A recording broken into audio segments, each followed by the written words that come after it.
Up with KREM begins now. It is 7 o'clock on your Tuesday morning. MultiCare has made a big announcement about their involvement with the Novavax vaccine. Here's our Nicole Hernandez. Yeah, that new vaccine trial is making its way to the inland northwest. I will be live all morning telling you who they're looking for to actually join that trial. Plus, the Panhandle Health District has also announced their vaccine distribution plan. We'll tell you when you could have access to the coronavirus vaccine in North Idaho. And we're about 40 minutes from sunrise, but it's already starting to get lighter out. We might even see a little bit of sunshine today. Vaccines are here, but now officials say problems lie in getting people the vaccine. Washington State says we're falling behind. 19% is not good enough. It's not going to be where we need to be as a state. This morning, what Oregon, Washington, and Idaho have to say about their process. In this morning with breaking news, we've got an update for you about a missing teen out of Yakima. As of 10:19 last night, police say Angeles Revuelta Buenrostro has been found and is safe. No other information has been provided to us. We will keep you updated with anything that comes into our newsroom. We do want to say good morning, and we want to thank you for joining us here on Up with KREM.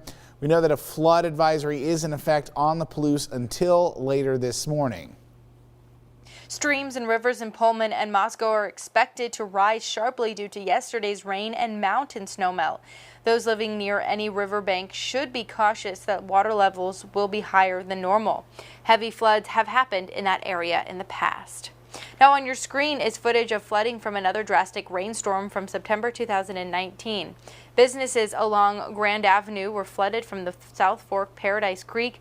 That area was greatly affected by flooding. Yeah, and as you can see, that water along the streets in 2019 was up to people's knees. But we're going to ask Jeremy Legoo, do you think the flooding is going to be anything like that today? Do people need to be concerned? No, not even close.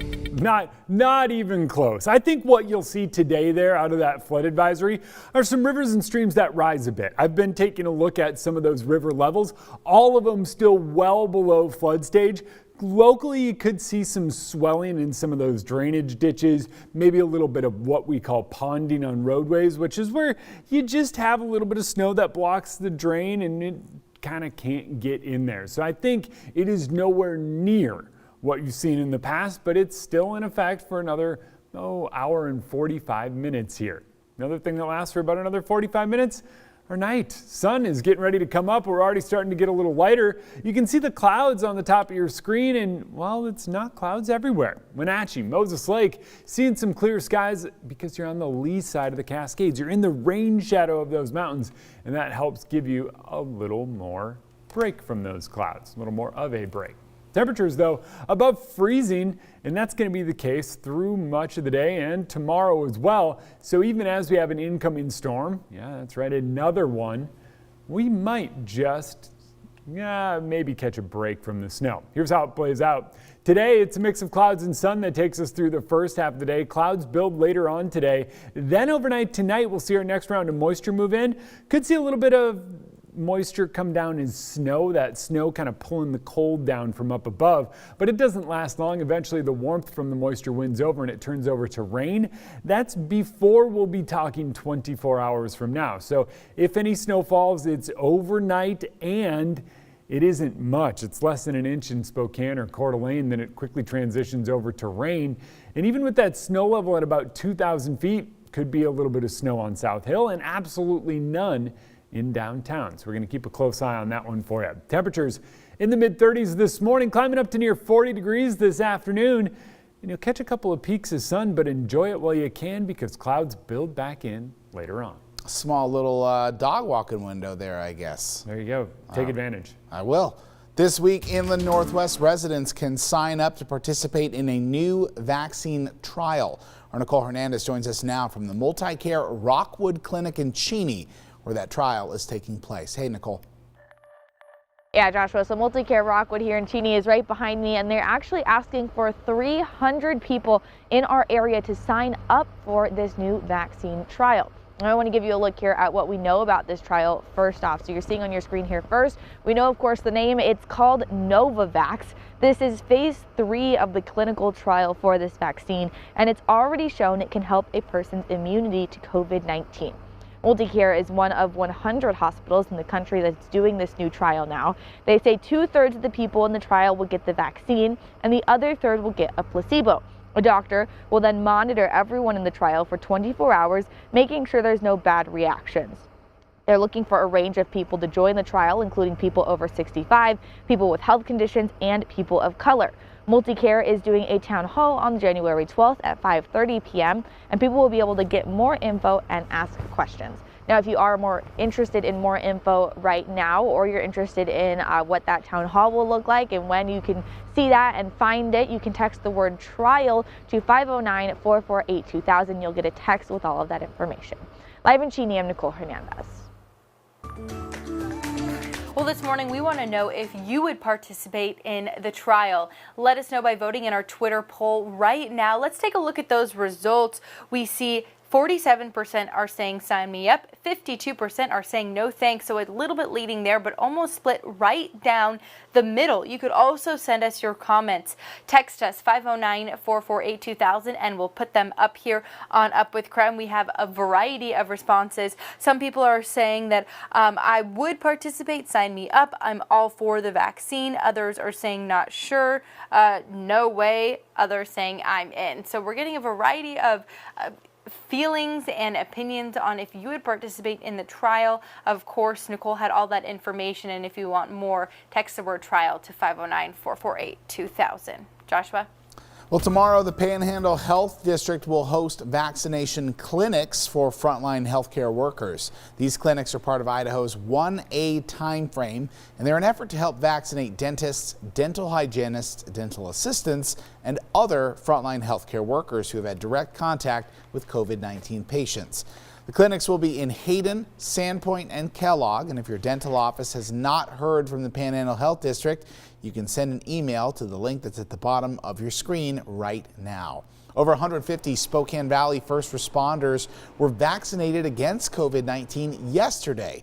They got their first dose of the vaccines during yesterday's drive-through vaccine clinic at the Fire Training Center.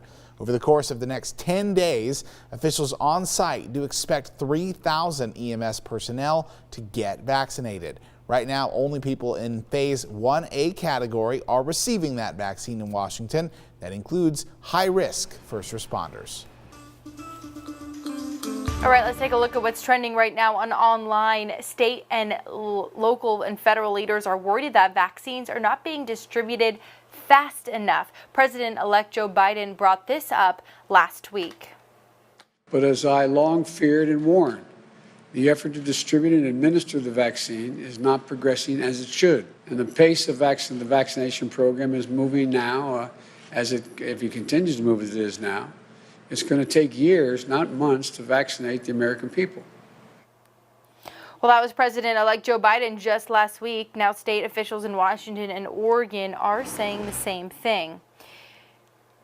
Yet Dr. Umir Shah, Washington's new health secretary, already says the state has fallen behind. Just 19% of vaccines of hundreds of thousands of doses in state hands have actually been administered. 19% is not good enough. It's not going to be where we need to be as a state. And we are looking now to how we are going to address that. Shah says his early estimation is that states' local health departments have been overwhelmed. He also says he's not surprised by this, and his fix at the moment is just being patient. In Oregon, the state has taken in roughly 190,000 doses of COVID-19 vaccines, but so far, only about 20% have been administered. Kate Brown, governor of Oregon, released a statement regarding vaccine rollout. She says, quote, "But Oregon, like most of the country, is not moving fast enough. All states are grappling with the same logistical challenges, and while we are making steady progress, we must move even more quickly when every vaccination has the potential to save someone's life Now, she says the state's new goal is to administer 12,000 vaccines a week. But Vice President of Medical Affairs says it's complicated to handle the vaccine and also get people the shots.